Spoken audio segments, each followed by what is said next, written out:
Okay, sa mga gusto pong magpalit ng kanilang password sa bago po nating mga modem, turo ko po paano siya gamitin. Una, syempre connect po kayo sa may wifi. Ayan po, hanapin nyo po yung Wibernet. Ito po. So, kung connected na kayo at nakakonect na kayo sa internet, tignan natin, ayan, open nyo yung inyong Google Chrome.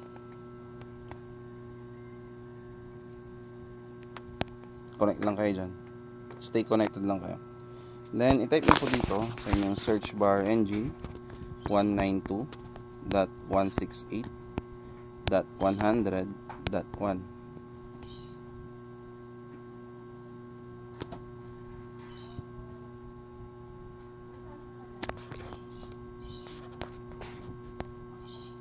So, ayan po, lalabas po ito. Yung welcome to Huawei web page for network configuration.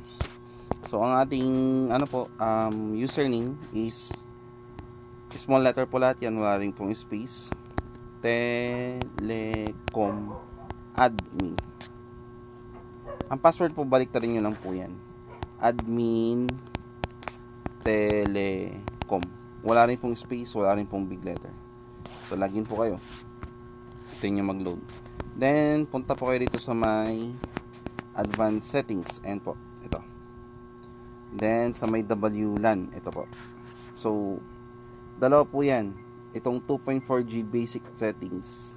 At saka ito pong 5G basic network settings. So, unahin natin si 2.4G. Unahin po natin yan. So, ito po yung pangalan ng Wi-Fi. Yan po, sa SSID. And then, ito rin po yung password. Sa pagpalit po ng password, hindi po siya nadidecrypt. Kaya po, pa-make sure na lang na tama yung tinatype nyo doon sa inyong password. For example, parang ito, papalitan ko siya ng admin123. So, after nyo palitan, click nyo lang tong apply. So, yan po, mawawalan kayo ng internet. Mawalan kayo ng connection. Ang gawin nyo lang po, balik lang po kayo ulit doon sa inyong wifi settings.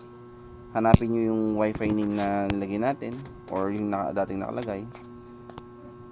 Usually po, hindi siya kagad nagko-connect sa phone ko, hindi siya nagko-connect eh. So, ang ginagawa ko, forget ko. Tapos, para may re-enter ko yung password. So, ang password na nilagay natin is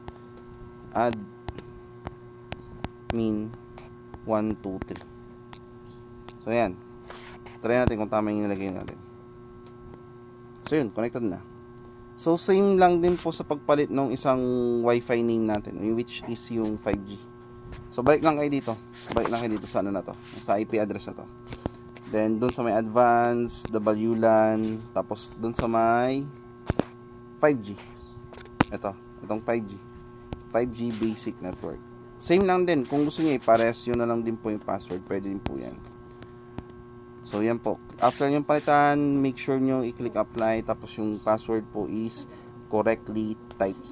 Para po hindi kayo magkamali at hindi kayo umulit doon sa unang proseso. So, yun lamang po mga ma'am, mga sir. Ganoon lang po siya kadaling palitan. Yun lamang po. Salamat po.